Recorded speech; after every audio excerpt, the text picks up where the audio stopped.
down? Are they gonna bail you out or just run you around? They said you should have a house the American way. Well, hi folks, this is Jack Spirko with the Survival Podcast. Welcome to an episode of Friday Flashbacks. After 15 years and hundreds of interview shows, we decided to run them as flashbacks every Friday. Beginning with the oldest of them and going forward, there's a tremendous library of wisdom in all the great interviews we've done over the years, so sit back and enjoy. Whether this is your first time or even your second time around with today's episode, I'm sure you will enjoy it and learn a lot from it. And remember, you can help support the Survival Podcast and the work we do just by becoming a member of the Survival Podcast Members Support Brigade. If you do that, you'll get access to over 70 awesome discount codes on products and services you likely already use. Things like seeds, cannabis products, food storage items, custom roasted coffee, and even cool stuff like ammo and moonshine stills and more. So support the show, get all your money back and more. Just go to thesurvivalpodcast.com and click on members to learn more and sign up. Now let's get into today's Friday Flashback. And today we are rewinding back to December the 16th, 2011. This was originally episode 805. Joel Salatin from Polyface Farms. This is a great interview. We talked about how homesteaders can adapt to some of Joel's techniques like raising small livestock and poultry, rabbits, and the importance of ethical slaughter. We moved on to leader-follower grazing systems. We talked about helping local producers by being their customers.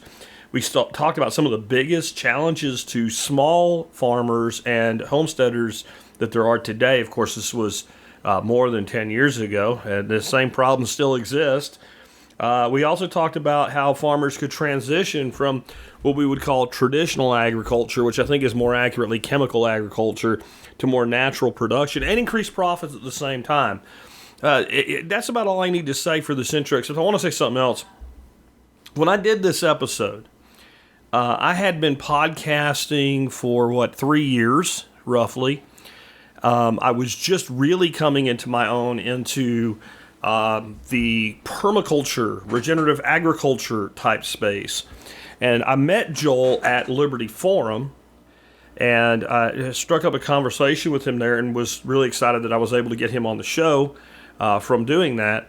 And this was a big deal for me, to have Joel Salatin on the Survival Podcast when it wasn't even quite 3 years old yet. That was a big freaking deal. And I want to send this out to everybody out there that wants to build something of their own, about what's possible if you commit and make an effort. I've now been to at least a dozen events that Joel Salatin was at as a speaker, and I was also speaking at these same events. And in just about every one of those events, he was kind enough to mention me while he was doing his talk. Point to me in the audience. He even one time sort of infamously said that, gee, I thought Jack Spirko was going to shoot me. I'm not going to tell you the whole story if you don't know it. It did really happen. He was never going to get shot. I was reading a Star Trek novel. He got in really late and we were sharing an Airbnb. That's as far as I'll go with it. But I think he meant it as a joke, but just a little bit like, hey, I walked in on Jack's room by accident. To build something to a level where you have someone like Joel treating you as a contemporary and all the other great people that do that now, many of whom I looked up to as heroes when I was starting out. You know, I had a lot of success in business, but not in this space. To me, this is like one of the better achievements that we've been able to make as a community together at TSPC is to have people like this, you know, they'll take a phone call from you, that'll come on the show. I just had Joel on not that long ago again. I just had Tom Woods reach out to me today. I'm recording this the day before it's released as a flashback, so this is Thursday, asking if I would come on his show and talk about my new book. I was just getting ready to start to put together a one-pager and all to get on people's podcasts to talk about the new book. So that's a different world. That's, of course, laws of life. All I'm saying is all of this came from one day I got in my car and started a podcast with a $35 recorder and a $20 headset. And in the beginning, I didn't even have the headset. That's how bad the audio was. Whatever you want to achieve is doable. But here's the kicker. Back before I started the show, but I was in that space where, like, I don't want to be in this corporate world anymore. I don't want employees anymore. I don't want any of the trouble. I want something completely solopreneur. If you would have asked me to kind of outline what success would look like, it wouldn't have been this. It was the journey that became the discovery that led to this. And that all comes from just, there has to be something inside of you. Something with a hunger. And then you channel that hunger. So I'll use that as a little bit of a pimping to sell my book that's coming out on Monday, Laws of Life. That's what that book is. That book is the framework that got me where I am. And I invite you to take it, make it your framework, and discover what you can discover about what your life's purpose and mission really is. For me, it turned out it was building survival podcasts, the community, and bringing people like this together. You know, when you talk about Joel Salatin and Tom Woods, you know, and some of the other people that we have on and we brought in, all different worlds, but all a common mindset: liberty, self-sufficiency, self-reliance, and independence. With that, let's go ahead and flash on back to 12/16/11, originally episode 805, Joel Salatin from Polyface Farms. With that, I've got the housekeeping wrapped up, and like I said, now I get to introduce, you know, one of my true heroes in business and in agriculture, Joel Salatin. Joel is an awesome guy. I have to say, this is a guy that's beyond organic in so many ways, even though he uses the term organic often. He has demonstrated that a lot of the things that people talk about in theory can be done in practice. He does things in an incredibly ethical way. He does things in an incredibly natural way, and he's an activist trying to teach other people how to do it rather than, let's say, keep the secret sauce to himself. And I'm like totally stoked to be able to say this. Hey, Joel, welcome to the Survival Podcast. Thank you for having me. It's great to be with you. Well, I'm really excited to have you on today. I think most of my listeners probably know quite a bit about you, but if you could maybe give just a brief introduction to yourself about, you know, kind of what your philosophy is and what you've been doing lately, that'd be great. Okay. Well, I'm a farmer in Virginia's Shenandoah Valley. We farm pastured livestock, so we have beef, pork, chicken, both eggs and meat, and turkeys and rabbits. We also have forestry products, and the main thing that's different is that we run these on pasture rather than in confinement houses. We have portable infrastructure. We do large-scale composting. We don't buy, you know, chemical fertilizers, and we direct market everything to about 5,000 families and 50 restaurants and about 10 retail facades.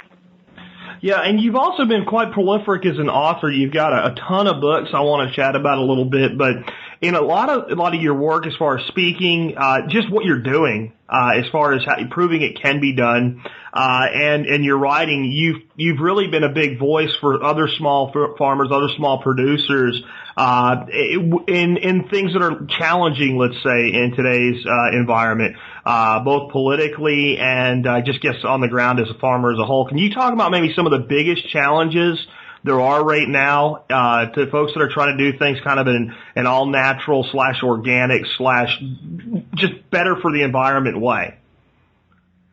Yeah, well, probably the single biggest challenge right now is simply government regulation and intervention. You know, this whole paradigm of local food and viewing animals and plants as fundamentally biological rather than mechanical. You know, these are huge departures from what has become normal for the last 4 or 5 decades. And the fact is that this is extreme abnormality of thought when we look at human civilization, at history. But human civilization has always had embedded food systems. You know, food grown close to home.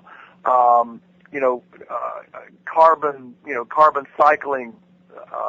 Nature works on carbon cycling on site rather than carbon being transferred, from one place to another. And so, one of the biggest issues right now is simply the ability to I would say, restart what has been historically normal in a time when the average person, from your neighbor to government agents, don't have a clue what normal is. Makes you think of your book, Folks, This Ain't Normal. That's right. Yeah, here's my really, I guess my point of confusion. I know that usually when something comes from a government, not to be excited about it as it is, but when I do look at the marketplace that I see more and more people asking for this. And generally speaking, then like business tends to get on board with that and get out of the way because they want to serve the market.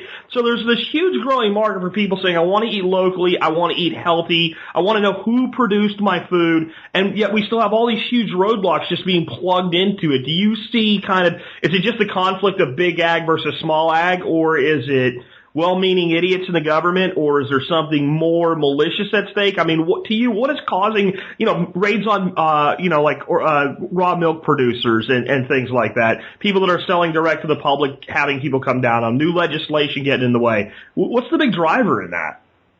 Yeah, well, it's the road to hell is paved with good intentions. I mean, that's the driver of it. We live in a culture where, where the idea of self-reliance and self-determinism is criminalized or demonized, and we live in a culture now where the government says they own the individual. I mean, the Food and Drug Administration has now gone on record in writing saying that a citizen does not have a fundamental right to choose the food that they want to eat. That's a fundamental departure from Washingtonian and Jeffersonian constitutional thought, where we had the freedom for life, liberty, and the pursuit of happiness, or pursuit of property. In a culture where we have the right to pursue that for myself, I'm astounded that we would so quickly say that I don't own myself, and I don't even own the 3 trillion member community of bacteria that's in my insides, that I don't have the right to choose what should or should not fuel them. And so what we have now is an entire, a food police network in this country, built up, over, from sincere-minded thinking. I mean, I don't use the word conspiracy. Then you're a nut if you use it. So I use the word fraternity of ideas, and what we have is this huge food police infrastructure that now says it's perfectly fine and safe and legal to feed your kids Twinkies, Cocoa Puffs, and Mountain Dew, but raw milk, Aunt Matilda's homegrown pickles, and compost-grown tomatoes, now those are hazardous substances. And it's crazy, and I don't know if you heard about this. You probably did. You're probably more plugged into this than I am. But the judge that handed down that ruling about not having the right to choose your own food, I think it was in Wisconsin or whatever, he's now working for a lobbying firm that's hired by Monsanto. He basically quit his job like a couple months after that, and now he works for a legal firm that does lobbying work for Monsanto. Wow. Now, I didn't realize that he quit his judgeship. I knew about the ruling. And I say, well, I'm not surprised. I expect Monsanto, when they found a guy that was that far askew in their corner, they probably offered him way more than he was making as a judge to come and work for them. When I saw that, the only thing that I had disbelief about, I'm like, well, you would think they would at least wait like 6 months or something just to, you know what I mean, just for appearances or something like that. But it was relatively quick. My wife does a lot of research for me, and she had sent me the email like right after I just got done ranting about it. All of a sudden he's going to work for this, and it's not directly for Monsanto as the report came out, but it's a legal firm, so it's kind of they did a one-off thing, So Monsanto employs this firm, and I guess you see a lot of stuff like that out there. Well, no, we do. That's what I call the fraternity of ideas. I mean, people have to understand that when they say, I want the government to protect me, or I want the government to give me a safety net, really, you can't inject the government into our lives more without giving up freedoms. And this whole balance between risk and freedom, you can't offer freedom without also allowing people the risk of making stupid choices, stupid decisions. I mean, I think people make stupid choices all the time. People smoke, people overdrink, people drive drunk, people eat Twinkies and Cocoa Puffs and 4 sodas a day and go eat, DiGiorno's frozen pizza. And I think people make all sorts of very, very risky decisions. And so, it should give us pause when we realize the extent to which the government has penetrated into the marketplace to determine what you and I have the choice to do, and especially when it comes to food, to eat. And so what we have now, for example, is farmers like me that have chickens out on pasture. We're now labeled bioterrorists because our chickens commiserate with red-winged blackbirds and indigo buntings and transfer our alleged diseases to the science-based, environmentally controlled Tyson chicken houses and threaten the planet's food supply. Huh. So, it's that kind of thinking that is coming in, again, I think totally, in most cases, sincerely, but sincerely wrong. Yeah, I would agree it's sincerely wrong. I've been recently talking a lot about genetically modified foods and the threat they pose. And I get a lot of this stuff that's kind of like pushback on it, where you're just holding back progress. And my thoughts have always been, oh, hold on a second. Let's just say the GMO part itself. Let's just say we'll shelve that and we'll argue about whether it's okay to modify the thing in a second. Let's shelve the patenting of a life form for a second. Let's even shelve the fact that they're modifying a soybean, spraying it with Roundup, and then you're eating it, and we'll shelve that. What about this? And this is what I don't hear people talk about. A farmer gets sold on applying an herbicide-ready product to his field, and for 10 years they grow that, and they saturate that field with Roundup or atrazine or any of the other herbicides they modify this stuff to do. What happens when that farmer then says, you know what, I don't want to do this anymore, and tries to go a more natural route and plant a different crop there, and it's not been genetically modified to deal with that substance that's now left in his field, that they say, don't worry, it's biodegradable. To me, it's not biodegradable, and it almost locks the land up into this model. Yeah, well, and I would even go one step further. I find it unconscionable that so many conservatives defend GMOs on exactly like you said, on the basis of progress and scientific development, blah blah blah. But the problem to me, one of the most fundamental problems with GMOs is that they are ubiquitous. You can't keep them at home. And if there's one thing that the property rights defenders need to be defending, it is the right of me to decide what happens on my property. And the fact that our courts have now ruled that if Monsanto makes some strange life form that comes across my boundaries and impregnates my crop with brand new life forms that I don't want, not only can I not sue Monsanto for property right infringement, I have to pay Monsanto for a royalty for the privilege of them impregnating my plants with a life form that I don't want. I mean, think about it. If a neighbor had a dog get loose and bred all the neighbors' female dogs, and with some form of two-headed Franken-dog thing, the neighbors would be up in arms and lynch that guy for letting his dog get loose and run rampant in the neighborhood, impregnating everybody's dogs. But here we have a situation where Monsanto is doing exactly this, and the courts are holding the people with the new Franken dogs as patent infringements on the life form that Monsanto owns. They have to pay a stud fee to the neighbor who let the Franken dog go. Pay a stud fee to the guy that let his dog get loose, run rampant in the neighborhood. I mean,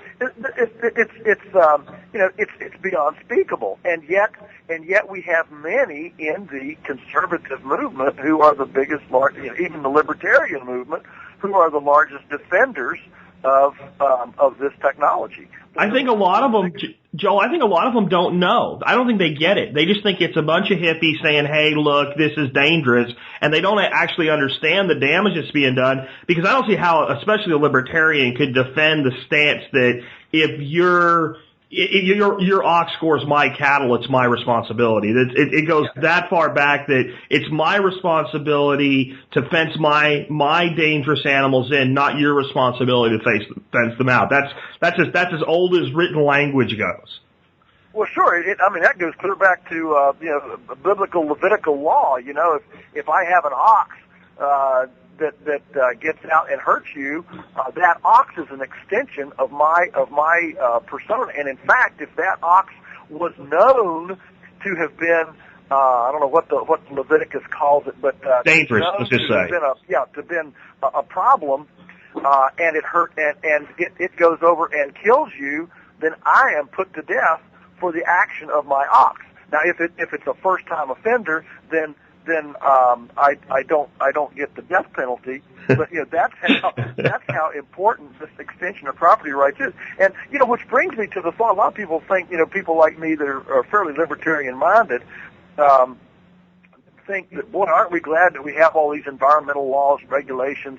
Well, in my view, we shouldn't have had an EPA to tell us that it's wrong for DuPont to dump mercury in the river and that goes downstream and pollutes everybody's water. We shouldn't have had an EPA for that. The executives, the corporate presidents or whatever, stockholders of DuPont should have been brought to court simply on trespass infringement and made to clean it up. We didn't need an EPA for all that. You bring a good point up there. It's not their place to pollute. It's one thing if you pollute your place, but when you let your pollution spill outside of your boundaries, it's damage to one law takes care of everything in kind of a way. I don't want to go totally activist with this interview though, because people that listen to this show really listen to find out what they can do. And we can talk about some of the stuff people can do as an activist, but what I mean is people that listen to this show are very big into self-reliance and self-sufficiency. And a lot of them are small farmers, small producers. Some of them are just homesteaders. And a lot of them, up until now, or up until recently, have been doing things in let's call it a conventional, which we both know is an insane way. But they're saying, now, how do I transition? So, I mean, as a farmer, and I would almost say you're like a farmer and a rancher, because you've got animals in there, and I guess it's all farming, but you've integrated those two components together. Are there certain things that you've learned that even, let's say, just the homesteader can use as they make that transition, or the small farmer that says, I'm afraid I'm going to go broke if I do this? And I think they can actually be a lot more profitable, but that first toe in the water is a little scary, I guess. Well, sure it is. There are basic things. First of all, if you're, let's say you have a backyard, you have a small farm, you're whatever. The first thing is that you want to grow food for yourself, and growing food for yourself means that you have to have fertility of some sort. Fertility is always driven by carbon. And so what you want to do is recycle your carbon on site. So one of the best things that anybody can do, for example, is at least have enough chickens to take care of your own kitchen scraps. They give you your eggs. Now you don't have to buy eggs anymore. And they recycle your kitchen scraps so you don't have to compost them. And you have manure instead. That's one of the easiest things. And a couple of chickens, don't take any more room than a couple of parakeets or a fish aquarium. And up to 11 chickens don't eat any more feed than an average American pet dog.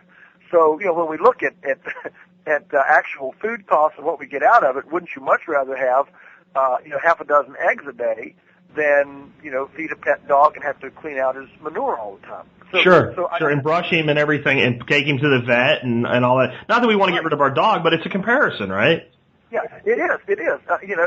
It's what we really, want to do. And so, if you really want to be self-reliant, you appreciate the true costs of some of these, more esoteric ancillary things, and you say, well, we're going to focus on self-reliance first. So I'm a big fan of what I call kitchen chickens. because it solves so many problems. It solves your kitchen scraps. It solves eggs, and it solves a fertility issue. So you kill a lot of birds with one stone there. And then, of course, vegetable production or produce production, then you want to go to producing as much of your produce as you can, including season extension. And there are, so now we're talking about hoop houses, greenhouses. I was just up in Fargo, North Dakota 2 weeks ago, met a couple that have put together a passive solar greenhouse from Minneapolis. They're raising green spinach, bok choy, mesclun mix in a passive solar greenhouse in Minneapolis. From they have a 12-person CSA, community supported agriculture, 12 boxes a week portion out of this little 30 by 20 facility, and this is from October 1 to April 1 in Minneapolis. I have seen the most amazing things that people are doing with heat sink technology. These folks dug a pit, for example. They took the footprint of their greenhouse, dug a pit, filled it with rock, put leaky pipe in it, 4-inch leaky pipe, and they pumped the heat from the greenhouse into the stone pit during the daytime, and then release it out at night. And this creates a heat sink so they can grow all this stuff in the winter without supplemental heat. These are simple things that we know. So, from a self-reliant standpoint, you want to produce your own food, and then you want to extend your season for as long as possible using these cool cloches and technologies like Elliot Coleman documents in his 4-season harvest book. And then beyond that, if you want to move into things like beehives to get your own sweetener, beehives can be put on an upstairs patio or a shelf that you hang off the edge of the house. I've seen them done on roofs too, because it gets them up out of the flight path of flying through people. Absolutely, yeah, especially for children and things like that. And then if you're going to live in a house. Every house should have a southern solarium on it. That solarium can be as simple as just taking a couple of cattle panels and bending it in an arc, putting it plastic over it, putting some 55-gallon drums painted black with water in there as a Trombe wall, as a heat sink, and boom, now you're not only heating your house with solar, but you're also growing your seasonal extension greens through the winter time, and so these are all things that can be done on a domestic scale that are very simple, they're very low cost, and one action has a lot of effects from it, which is one of the things we want to do is always have multiple benefits from a single action. Very permaculture-esque principle there. Each item has functions and interactions, inputs, and requirements, and those all should be thought of when you put things together, so you can figure out where to place them in a design so they interact with each other. Exactly, and one of the beauties of portable infrastructure for animals, whether it's rabbits or chickens or sheep or whatever, pigs. One of the beauties of portable infrastructure is that it is dynamic, and you're not locking yourself into this is the way I'm going to pour this concrete pad, and this is where this place is going to be, now for the foreseeable future. Instead, with portable shelters, you can move these things around, change the placement as you live and learn, how to do things better and more efficiently. Yeah, I wanted you to maybe talk a little bit about what I think it's your son is actually really kind of heading this thing up with the rabbits and doing that almost like you guys do like hog tractoring and chicken tractoring. Well, is he basically doing? Because I didn't get to look at it really deeply yet. Like it almost looks like rabbit tractoring. Yes, that's exactly what it is. We call them hairpins. You get to the field, into the field, you make a hairpin turn. Okay. But what this is. Of course, the difference between rabbits and chickens is, there are two primary differences. One is rabbits will eat up to 75% of their diet off of your lawn. So now you shut the lawnmower off, and you don't have to keep that running, and you can mow your lawn with the rabbits and the chickens. And so you take what would normally be a liability, your lawn that has to be mowed and taken care of, and you turn it into a profit enterprise. So rabbits are much more herbivorous than chickens. The second big difference, though, which is negative, is that if the rabbits get out, they're very hard to catch. Chicken, you can kind of run down the corner. They're not the brightest. You can shake a can of feed and they come to you. Well, yeah. So the rabbits, the way we house those outside in these hairpins is a slatted floor. We just take little laths, half an inch by 1 inch, and tack it to the bottom of a set of ribs. And the pen is maybe 3 feet wide and 6 feet long. It's not very big, but it's plenty big enough for for a dozen bunnies in there. And the slats, these half inch by 1 inch thick laths, they are put on 3 inch centers, so that 70% of the bottom of the pen is open to the ground.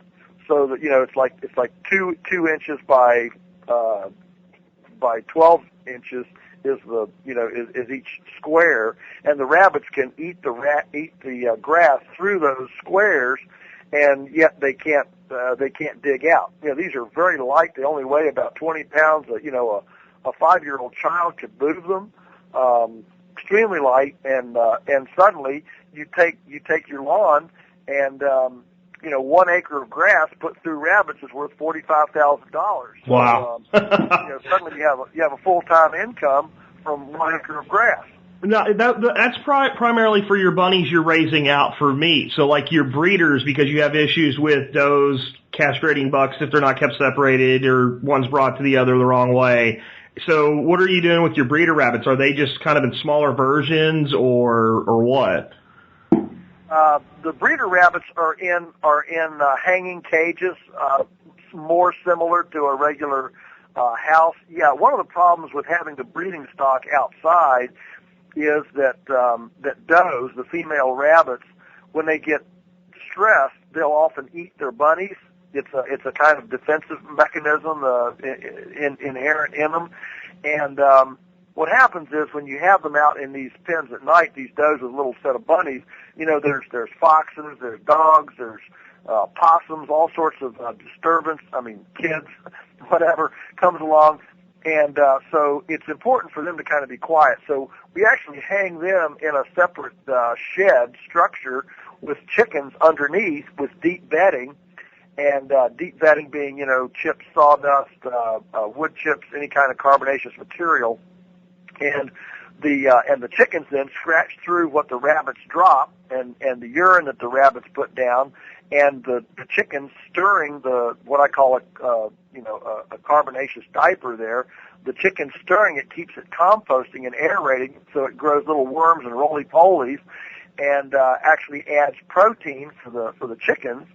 And it eliminates the ammonia vaporization that would go up and affect the rabbits. So again, you're taking a structure and you're using the vertical space, which is another permaculture concept, using vertical space instead of just linear space. So you're using the cubic footage of the interior space rather than just linear floor space. Suddenly, you take this footprint of a structure, whether it's 10 by 12 or 12 by 12 or 20 by 12 or 100 by 20 or whatever it is, you take this square footage and you greatly increase its productive capacity by tiering these complementary species in the same space. Yeah, you're stacking in space there. You're also stacking in time because you're getting a time function out of the breakdown of the organic matter, and you're also using time to gain an additional yield of protein.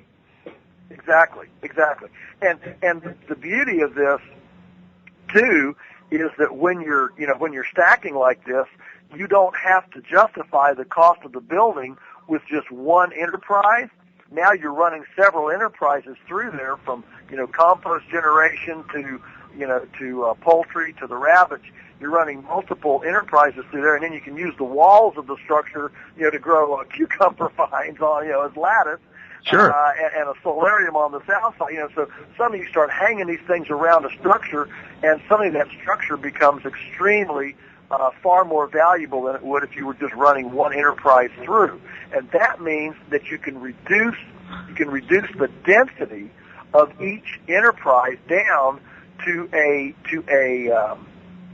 density that is not as attractive to pathogenicity, and that's where you have a huge positive, because you're able to keep the numbers down in a more normal amount.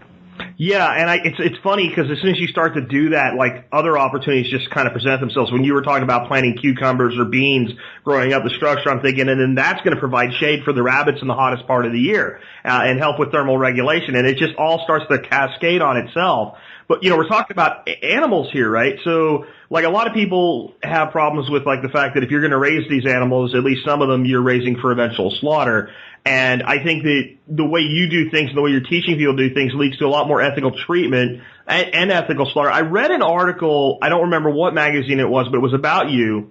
And it was a quote from you, and I'll never get it exactly right, but it really, like, it was the thing that really tied me into you for good. And it was, you were talking about on days when it's days to slaughter, and you basically said, don't do it every day, because if you do, you'll lose sensitivity from it. You'll have zero regret when you do it, and there should be some feeling whenever you take an animal's life. Could you talk about that a little bit? Because that nailed me. Yeah, well, absolutely. Look, first of all, we got to establish that everything is eating and being eaten.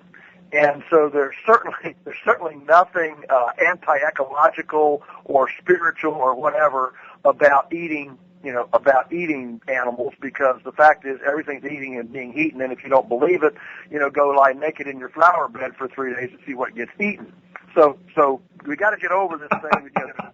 The predator-prey relationship is just fundamental to ecology. The fact that something has to die in order to decompose and give life to something else that regenerates is a cornerstone of ecology. And yet as humans, we need to continue to be aware of the sacrifice. We need to be aware of just the reality of sacrifice, and it is a big thing, and so I think that it's not healthy for a person to just kill animals every single day. It's just not emotionally healthy. Even, and I go back to precedent, and again, we go back to Leviticus. The priests actually drew straws to do 1 month sacrificial duties in the temple, and so they rotated out. I'll wash the knives this month. You do the sacrifices this month, and then they drew straws, and they rotated around because it simply is not a healthy thing to be killing animals all the time. And that's one of my problems with big slaughterhouses and big industrial slaughter plants is that there isn't a rotation through. We own a small federal inspected slaughterhouse up in Harrisonburg, and we only kill, I think, 3 days a week. And so the guys who work the kill floors 3 days a week are actually doing other things the other couple of days a week. And I think that is a much more healthy way to approach it. Yeah, it speaks to me. I grew up, we gardened, we were kind of like homesteaders before anybody called it that, or we were preppers before anybody called it that. And, right. We had about our acre and a half little homestead with our garden. It was probably made up of half of an acre. And I was a big hunter as well. That was a big part of how protein came into the household. I'm from Pennsylvania. You're from Virginia, so you know what I'm talking about. Absolutely. Yep. I mean, where I'm from, they still close school on the first day of deer season. It's how it was. Here too, yeah. And when I started archery hunting as a teenager, and I got my first just beautiful deer, and I had some regret with it. And what my uncle told me is, you've earned it. And what he meant was, because you have the regret, you've earned the right to take the animal. Yeah. Yeah, and I would say that the sacredness of sacrifice is elevated by honoring and respecting the animal in life. And so, some of the Native American traditions have this, where you honor the animal in death. Thank you for giving your life for me. They have these, little prayers and chants and things, and I think that's a very healthy thing to appreciate, that without death there can be no life, and to have life requires death. That creates a sacredness and a preciousness to life that doesn't exist when you just view animals as inanimate piles of protoplasmic structure to be manipulated however cleverly viewers can imagine to manipulate them. And that doesn't give anybody the right to take the life of anything when you have disrespected it through life. That simply desecrates what should be a very sacred thing.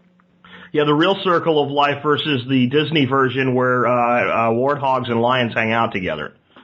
Yeah, either extreme, you hit the nail on the head. Either extreme, whether the extreme of Bambieism or the extreme of Tysonism, either extreme is a problem. Yeah, I wanted to tell you this because I thought you'd kind of like to hear this. Honestly, there's a local farmers market here that my wife and I go to. And we've tried to talk to everybody down there, get to know our local producers, and we found one farm that we buy quite a bit from. We buy pastured poultry from. We're going to be reserving a hog with them. And when I was talking to them, the farm's called JB Farms, and apparently they're probably without you knowing it, huge students of yours. And their primary meat production, they do some rabbits too, but they're doing hogs and chickens one behind the other. And right. he was talking about how much feed they give them because they can get X percentage off the land. And I was just wondering, with that, could you kind of kind of explain that system, how you do that? Because I think it's pretty fascinating. Well, sure. Well, the fact is that every animal will eat a certain amount of pasture and is a certain amount of have some scavenging. Every animal has some scavenging potential, and so. So poultry, birds will eat up to 15 to 20% of their diet off the land, and in fact, if you don't crowd them, for example, laying hens, if you don't crowd them at all, if you just have a couple in a very non-dense situation, they can almost live off the land in the summertime with grasshoppers and crickets and worms and grubs and little seeds and things that they find. So the omnivores, the poultry and the hogs are extremely resourceful that way. The pigs, we actually run the pigs in sections of forest under oak trees, and they pick up a tremendous amount of acorns. 1 acre of oak forest put through pigs will save at minimum $300 and at maximum $600 worth of feed costs. That's a huge amount of feed costs from just an acre of woods. And so this brings up the potential for your homesteader that you mentioned, your self-reliant homesteader, of what we call farming the edges. You don't have to have all big fields and pristine areas.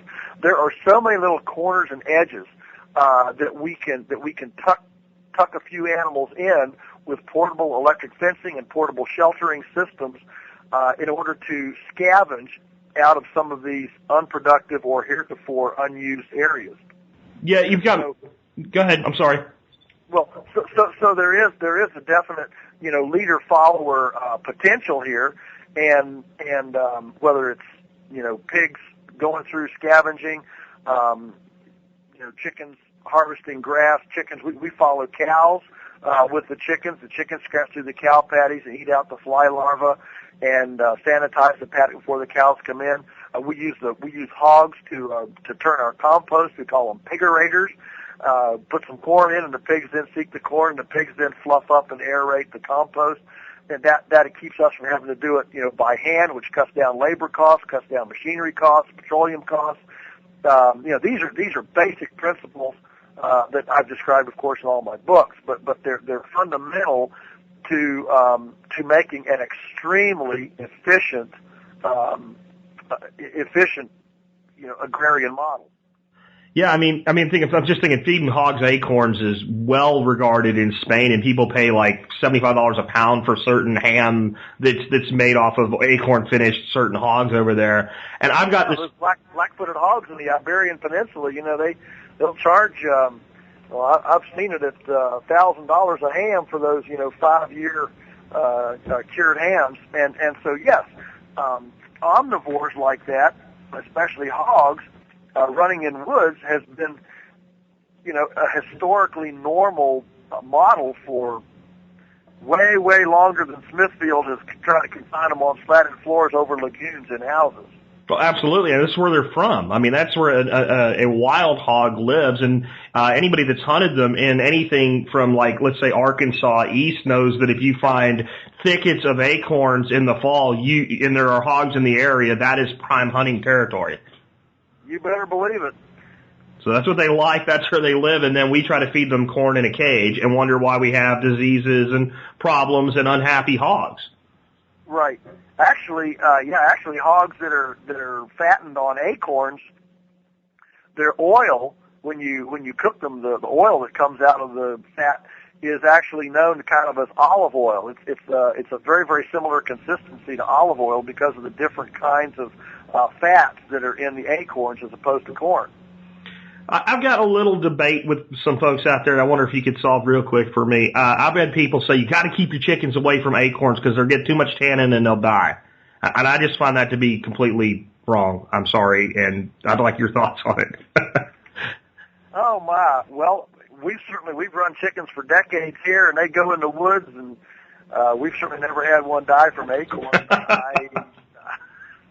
I don't know if a chicken can actually eat an acorn. That's a pretty big deal. That sounds like a pretty big swallow to me. Yeah, I do know in the Great Depression that some farmers would crack acorns for their chickens because they couldn't afford, enough feed, and they would supplement it with that. And my thing is that animals know better than eat something that's going to kill them. Chickens can do some dumb stuff. They really can. But usually they eat things that are going to kill them when it's not like a natural thing. It's like they'll eat a wing nut, or I've seen that, chicken eat a wing nut. That didn't work out real well for the chicken. I've seen some stuff like that. I also, I was listening to the interview that you gave Jason Akers up in Pennsylvania at the Mother Earth News Fair. And the one thing that really got me, because we talk about sprouting here a lot, but for people, you have been kind of experimenting with sprouting for chickens. Yeah. You want to tell folks? We're experimenting with it. I'm certainly not an expert yet, but that is on my list of hot things that I want to do a lot more with. The basic idea of sprouting is that it takes a given amount of grain, take a bushel of grain, and it increases its nutrient value depending on who you read after by a factor of anywhere of 2 times to 7 times.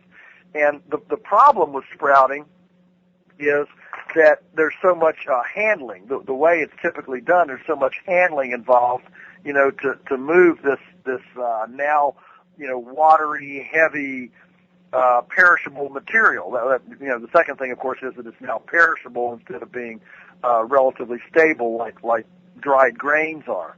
So there are problems with it. But if you can figure out how to do it efficiently and not have to and feed it right out as it's sprouted, then to be able to take a bushel of barley or a bushel of oats or rye or something and triple its nutrient value as feed value, that's not something to be taken lightly. That would be that'd be pretty cool.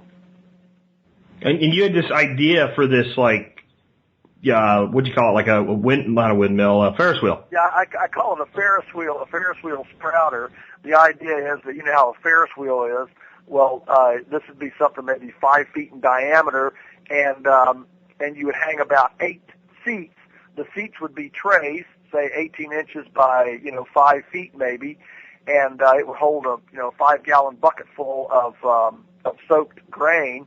And every day you advance this Ferris wheel one step, so that in 8 days, at the 8th day, the tray is back down at the bottom of the Ferris wheel, and it's just high. It's just perfect height off the ground for chickens to reach in there and self-harvest.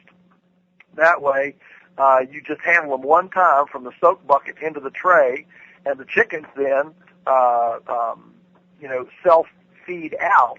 And of course, to keep the chickens off of the other trays, you'd have to put, the ones before they were ready from jumping up there. You'd have to put some sort of a cloche. So my idea was to put a slatted cloche, just a cloche, a hoop over those trays that the chickens could roost on, so that in the winter, when we have the chickens in the greenhouses, the hoop houses, they get warm in the day, but they get cold at night. This way, the chickens would jump up there and roost at night and be a chicken blanket on the sprouts to keep them warm at night, so you can keep sprouting, through the coldest part of winter. Yeah.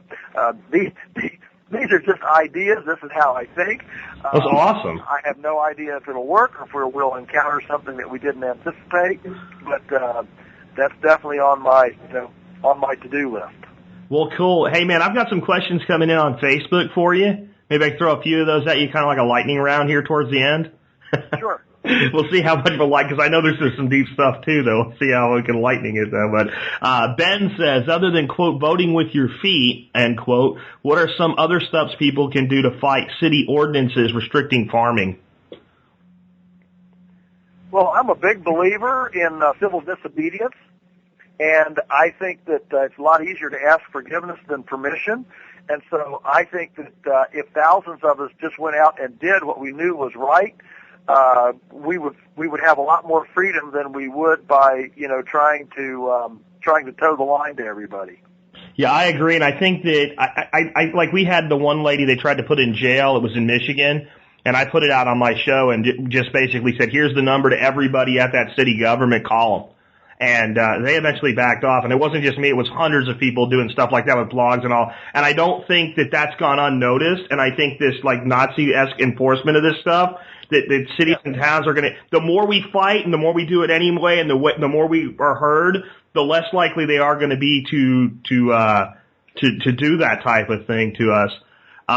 Next one for you. David Galloway says, in the years since you wrote You Can Farm, do you still think the best way to get started in agriculture is to rent 20 acres and raise broiler hens and eggs? It's a great question. I haven't seen anything that's as quick a turnaround. I mean, America's eating chicken. It's a very low cost thing. It's an 8-week turnaround time from start to finish. That's as fast as a radish, and it's a cheap way in. Again, it's not a great big piece like beef and stuff. And I still have not seen, in my opinion, a slicker, more efficient way to jump in than with the pastured broiler. Awesome. So that stood the test of time. You got a real fan there, too, that even knew that was all the way back to one of your first books.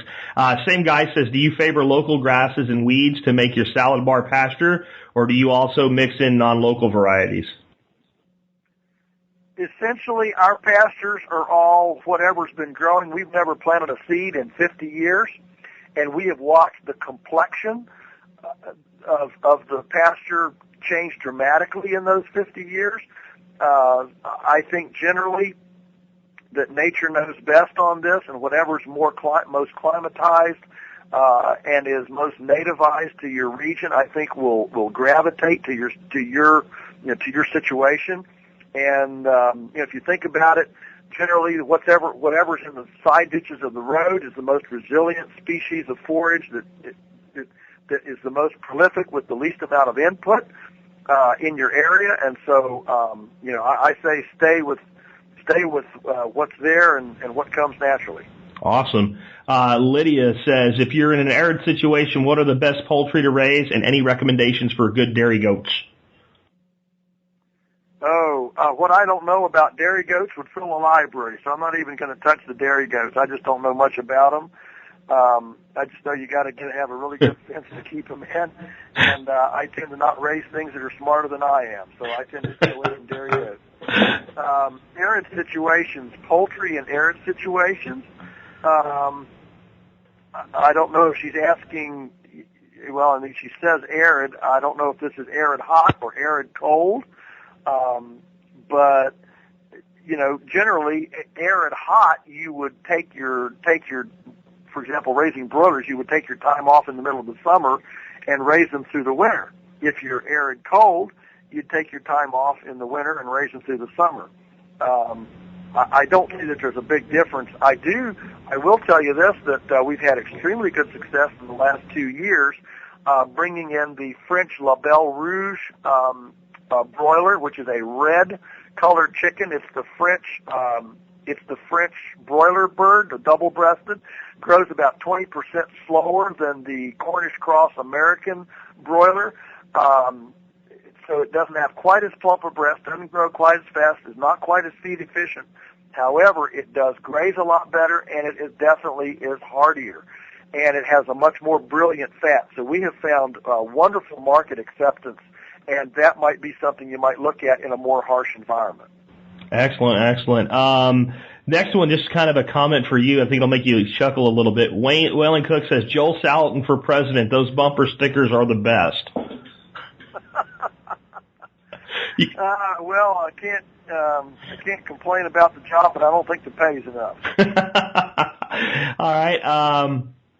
Karen Pennington says, what is most important, locally raised foods or organic? Oh, that's a great question. I'm not certified organic. I don't participate in any government programs, and I think that since the government now owns the word organic, there's been a tremendous amount of adulteration in the word. All you have to do is check out cornucopia.com. That's a group of attorneys in Wisconsin that it seems like every Monday morning they're having to sue the USDA again to enforce their own organic standards. I guess my position on that is I can't imagine why people think that the government, which has poo-pooed organics from day one, could possibly be a good administrator of the word organic. So the beauty of local is that you can actually go check it out, see it, and the beginning of integrity is transparency. You can't have accountability and integrity without transparency.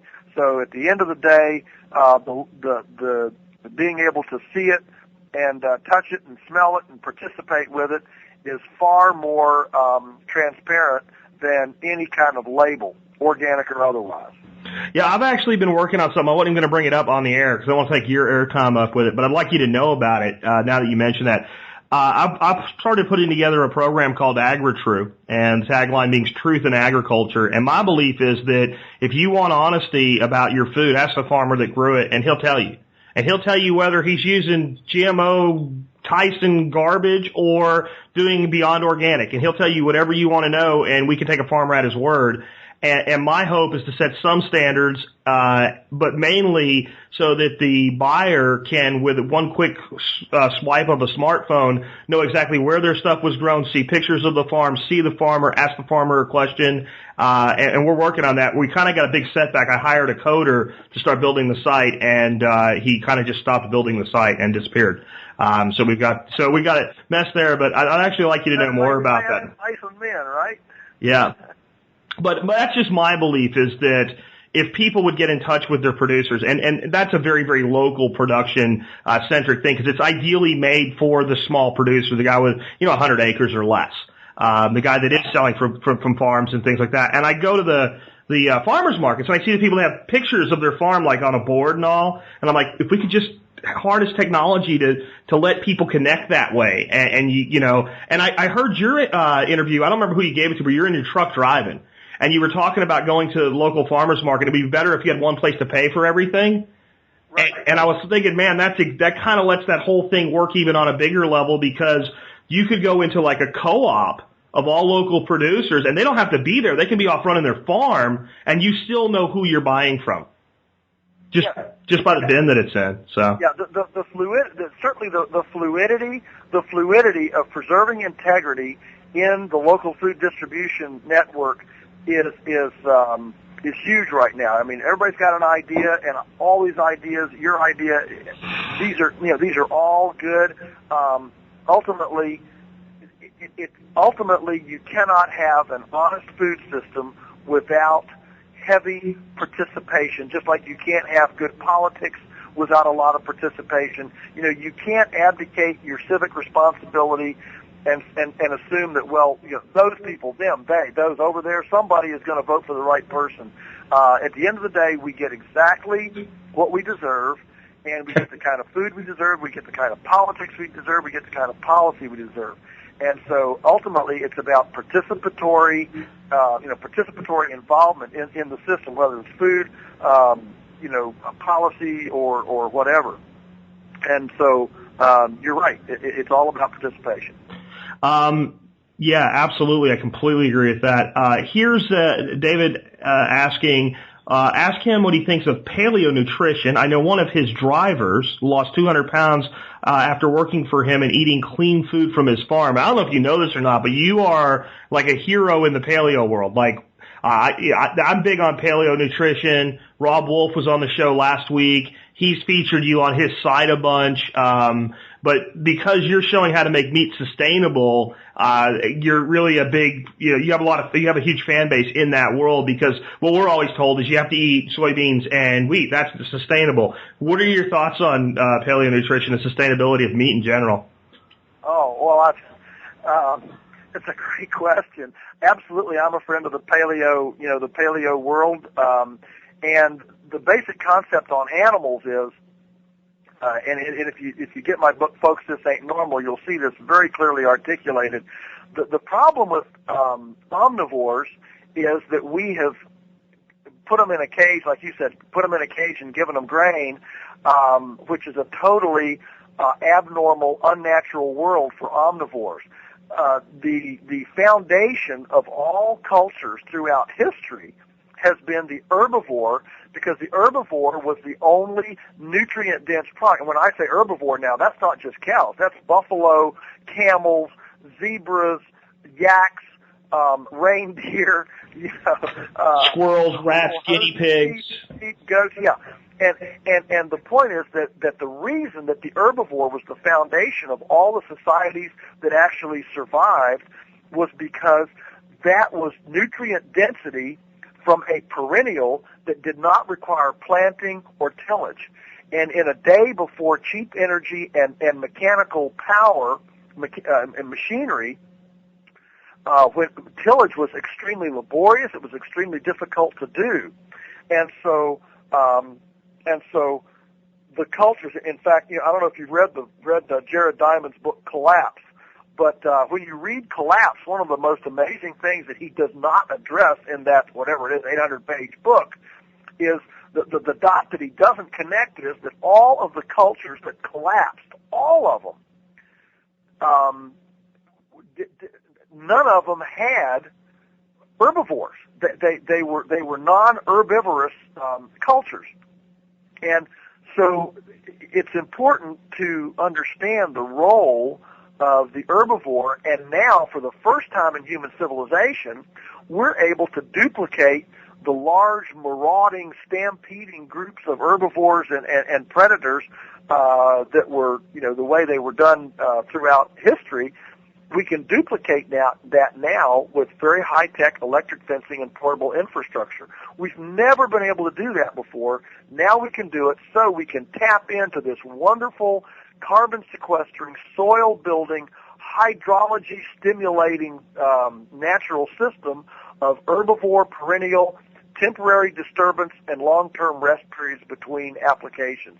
The herbivore is absolutely the key to ecological enhancement and nutrient density.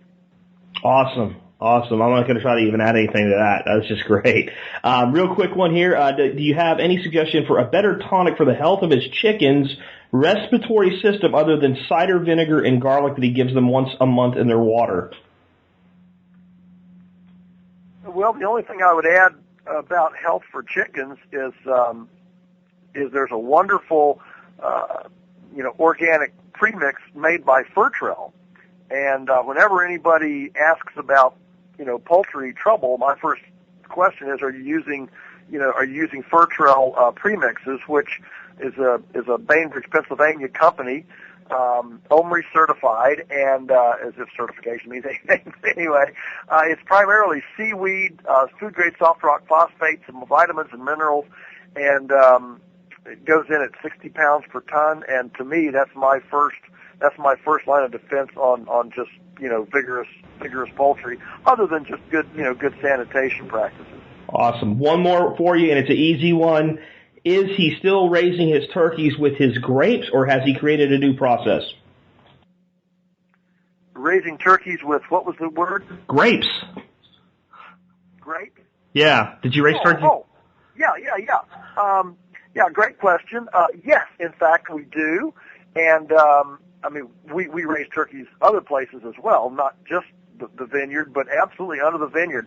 I will tell you one fascinating thing that we just started 2 years ago was under the grapes and under the orchard trees, we have a mulch of wood chips, and of course the turkeys and chickens, when they come through there, they'll scratch that out and make a mess. We have it confined with with like an 8x8 box, like 4 feet by 4 feet box with the chips in there.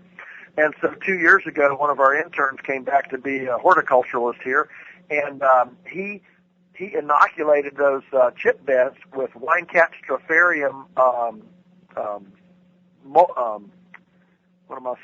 mushroom spawn, and these mycelium spread down through those wood chips and glue them all together with those white fuzzy strands of mycelium, so the poultry can't scratch the mulch covers out from under the orchard trees and the vineyard, and it makes a much easier way to keep them. And during the 2 months of bloom every year, you've got these wonderful big 6-inch diameter $10 winecat stropharium mushrooms to sell or to eat. So it's another win-win situation.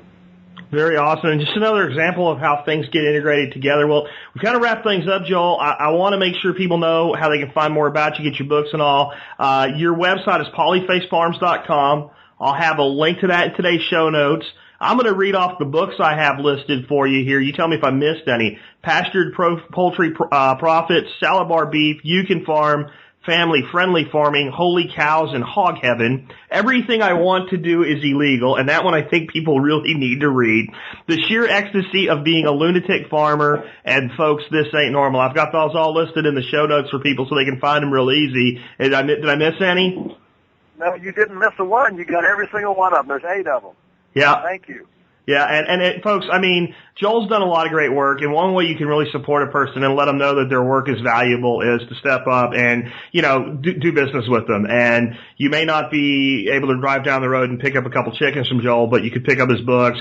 Do you have one, if people, just say that this is the first time they heard of you and they wanted to get one book of yours to get to know you and what you're all about, would there be one you'd say is the best first book for someone to buy?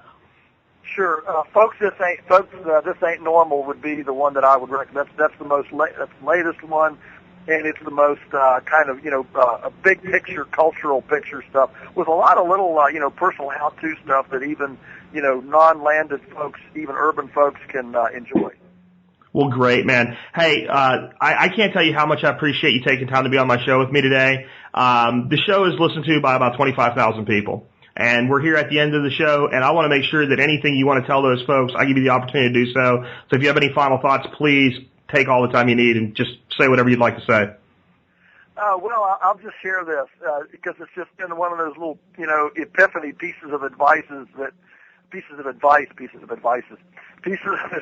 has served me so well, and that is, we've all grown up with this mental picture of Grandma standing over us saying, if it's worth doing, it's worth doing right.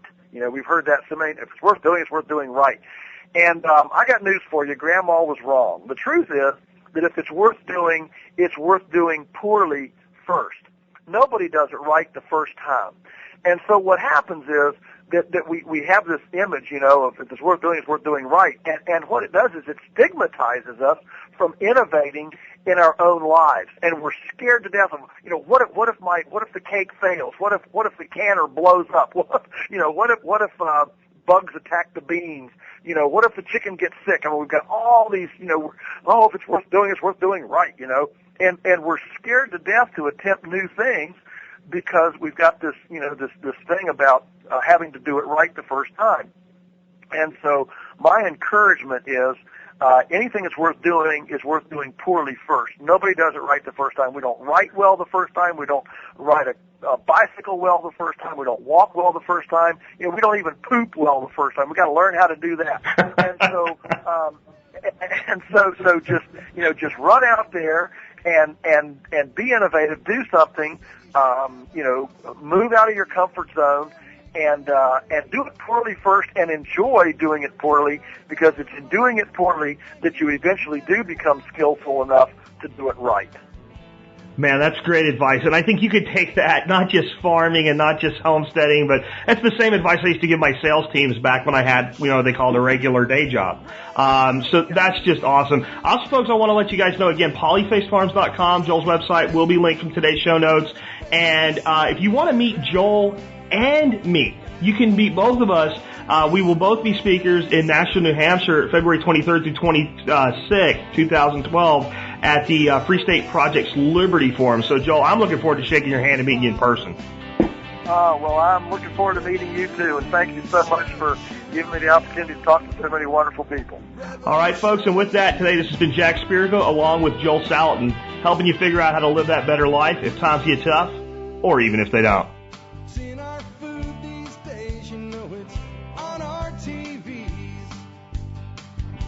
Sometimes we forget we are what we eat. I don't know the answer. It's like there's nothing I can do.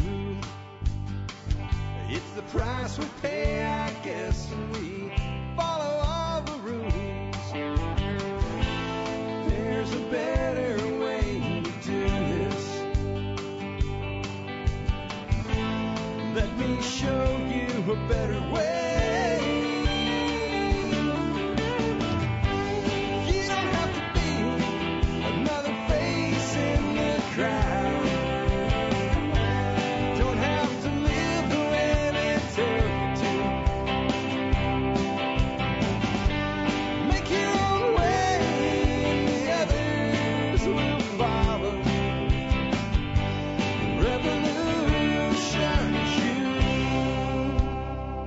Revolution is you.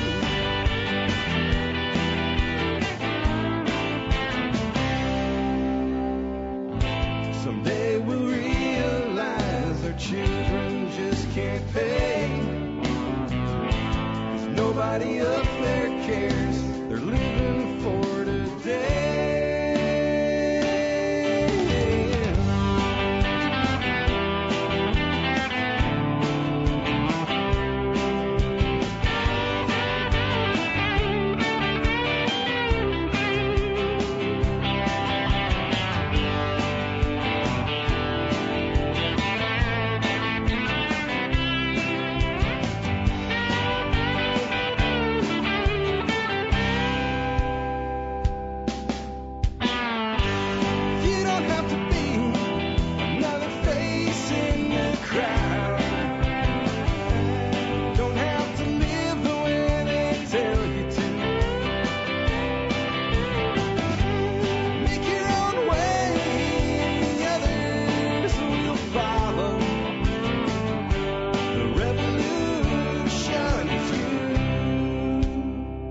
Revolution